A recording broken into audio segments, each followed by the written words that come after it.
ایک وتر کی ادائیگی کا طریقہ.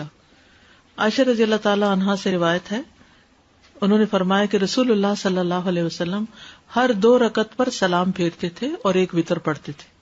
یعنی چاہے آپ 3 رکعتیں پڑھنا چاہتے ہیں تو 2 رکعتیں پڑھ کے پھر ایک الگ رکعت. ٹھیک. آپ نے کبھی حرم میں وتر پڑھے؟ مختلف طرح سے پڑھاتے ہیں نا.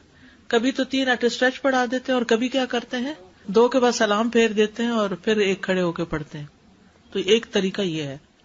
3 وتروں کی ادائیگی کا طریقہ. نماز وتر کو مغرب کی طرح 2 تشہد کے ساتھ نہیں پڑھا جائے گا. یعنی اگر 3 وتر پڑھنے ہو تو 1 تشہد اور 1 سلام، یا پھر 2 تشہد اور 2 سلام کے ساتھ پڑھے جائیں گے. مغرب کی طرح نہیں ہونے چاہیے وتر. مغرب میں کیا ہوتا ہے 2 رکعت کے بعد آپ تشہد پڑھتے ہیں، پھر 1 رکعت کھڑے ہو کر پھر آپ نماز پڑھی کرتے ہیں. وتر میں یہ نہیں ہوگا. وتر میں کیا ہوگا 3 رکعتیں کٹھی پڑھ کے آخر میں بیٹھیں گے، ایک طریقہ. دوسرا 2 پڑھ کے سلام پھیر کے پھر ایک اور الگ پڑھیں گے. ابن عمر سے مروی ہے، انہوں نے کہا رسول اللہ صلی اللہ علیہ وسلم وتر اور 2 رکعتوں کے درمیان سلام کے ذریعے فصل فرماتے تھے اور ہمیں سلام کی آواز سنواتے تھے. ٹھیک ہے، اونچی آواز سے سلام کرتے تھے. حضرت عائشہ سے مرفوعاً مروی ہے کہ آپ صلی اللہ علیہ وسلم 1 رکعت وتر پڑھتے اور 2 رکعتوں کے بعد آخری رکعت ادا کرنے سے پہلے باتیں بھی کر لیتے تھے. یعنی جب سلام ہو گیا تو پھر اس کے بعد آپ بات بھی کر سکتے ہیں. اس سے یہ پتہ چلتا ہے کہ چاہے 3 وتر کی نیت سے آپ پڑھ رہے ہیں 2 رکعت، تب بھی اس 2 رکعتوں کے بعد کوئی بات چیت کرنی پڑے تو کر سکتے ہیں. 3 رکعتیں 1 2 3 بغیر تشہد کے 3 رکعتیں پڑھ کے تیسری میں پھر اتحیات اینڈ تک پڑھنا، ایک طریقہ یہ ہے.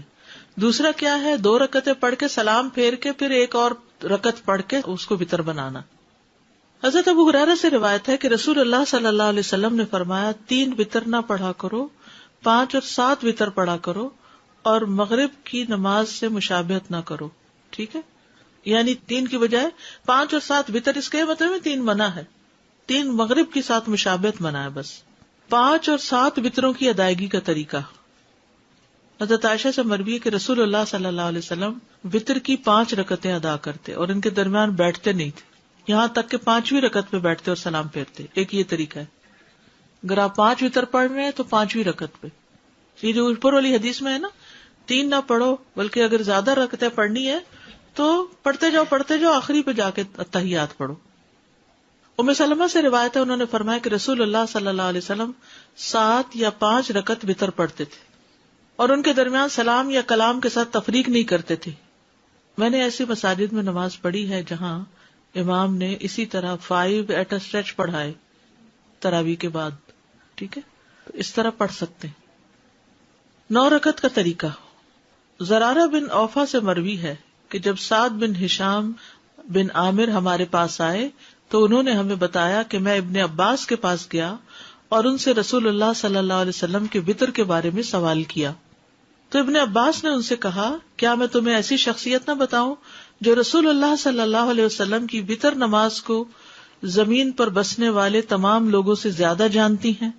میں نے کہا کون؟ فرمایا عائشہ رضی اللہ عنہا، کیونکہ وہ آپ کی بیوی تھی، آپ کی خلوتوں کی ساتھی تھی. ہم وہاں گئے، انہیں سلام کہا، ان کی خدمت میں حاضر ہوئے اور ان سے سوال کیا. میں نے کہا مجھے رسول اللہ صلی اللہ علیہ وسلم کی وتر نماز کے بارے میں بتائیے.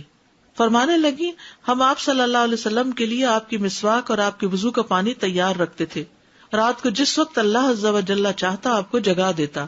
آپ مسواک اور وضو فرماتے، پھر 9 رکعتیں اس طرح پڑھتے کہ 8ویں رکعت کے علاوہ کسی رکعت میں تشہد کے لیے نہ بیٹھتے، اور 8ویں رکعت میں تشہد وغیرہ اور دعا تک پڑھ کے پھر کھڑے ہو کر پھر 1 رکعت پڑھتے، یعنی سلام کے بغیر. اے بیٹے، پھر جب رسول اللہ صلی اللہ علیہ وسلم بوڑھے ہو گئے اور آپ کو گوشت نے پکڑ لیا تو 7 رکعت پڑھ کر سلام پھیرتے اور بیٹھ کر 2 رکعت پڑھتے. تو اے بیٹا یہ 9 ہو گئی. آپ جب کوئی نماز شروع فرما لیتے تو اس پر ہمیشگی اور پابندی کو پسند فرماتے. وتر میں قرات کون سی صورتیں پڑھی جائیں؟ سورۃ الاعلی، الکافرون اور الاخلاص. ابی بن کعب رضی اللہ عنہ سے روایت ہے کہ رسول اللہ صلی اللہ علیہ وسلم 3 رکعت وتر پڑھتے. پہلی رکعت میں سبح اسم ربک الاعلی، دوسری میں قل یا ایھا الکافرون اور تیسری میں قل ھو اللہ احد پڑھتے تھے. معوذتین. عبدالعزیز بن جراج کہتے ہیں کہ ہم نے ام المومنین عائشہ رضی اللہ عنہا سے پوچھا کہ رسول اللہ صلی اللہ علیہ وسلم وتر میں کون سی صورتیں پڑھتے تھے؟ تو انہوں نے کہا پہلی رکعت میں سبح اسم ربک الاعلی، دوسری میں قل یا ایھا الکافرون، اور تیسری میں قل ھو اللہ احد اور المعوذتین.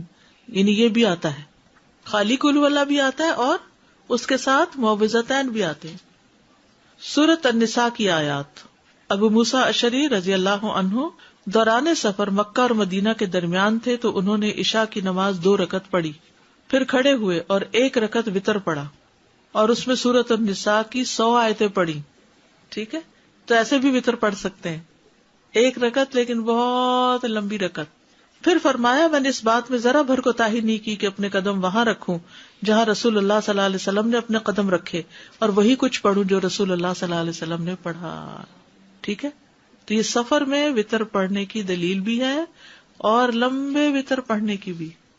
یعنی آپ اگر عشاء کے ساتھ وتر پڑھنا چاہتے ہیں تو سورۃ الاعلی اور کافرون اور اخلاص پڑھ کے ختم کر دیں، اور اگر آپ صبح تہجد کے وقت پڑھنا چاہتے ہیں تو 2 کر کے آپ الگ سے بھی 3 وتر پڑھ سکتے ہیں، اور آپ 8 رکعتیں ایٹ اسٹریچ پڑھ کے بیٹھ کے پھر 9ویں پہ بھی پڑھ سکتے ہیں. تو جو بھی آپ کو سوٹ کرتا ہو آپ کر سکتے ہیں. ٹھیک ہے، اب یہ ویرائٹی آپ کو فرض نمازوں میں نہیں ملے گی، یہ صرف وتر میں ہی ہے کیونکہ اس کے ساتھ نفل ہے. دعائے قنوت، رکوع سے پہلے دعا کرنا.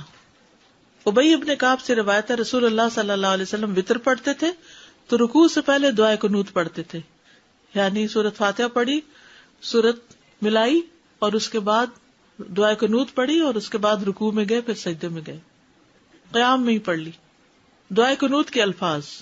ابو حورا سے روایت ہے انہوں نے کہا کہ حسن بن علی رضی اللہ عنہما نے بیان کیا کہ رسول اللہ صلی اللہ علیہ وسلم نے مجھے کچھ کلمات سکھائے جنہیں میں قنوت وتر میں کہا کروں. اللہم اہدنی فیمن ہدیت وعافنی فیمن عافیت وتولنی فیمن تولیت وبارک لی فیما اعطیت وقنی شر ما قضیت انک تقضی ولا یقضی علیک وانہ لا یذل من والیت ولا یعز من عادیت تبارکت ربنا وتعالیت. ٹھیک ہے، ایک اور دعا. علی بن ابی طالب رضی اللہ عنہ سے مروی ہے کہ رسول اللہ صلی اللہ علیہ وسلم اپنے وتر کے آخر میں یہ کہا کرتے تھے اللہم انی اعوذ برضاک من سخطک وبمعافاتک من عقوبتک واعوذ بک منک لا احصی ثناء علیک انت کما اثنیت علی نفسک. اور ایک اور دعا بھی جو پڑھتے ہیں اللہم انا نستعینک ونستغفرک ونؤمن بک ونتوکل علیک ونثنی علیک الخیر ونشکرک ولا نکفرک ونخلع ونترک من یفجرک اللہم ایاک نعبد ولک نصلی ونسجد والیک نسعی ونرجو رحمتک ونخشی عذابک ان عذابک بالکفار. وتر کی بعد کی دعا، وتر کے بعد کی دعا.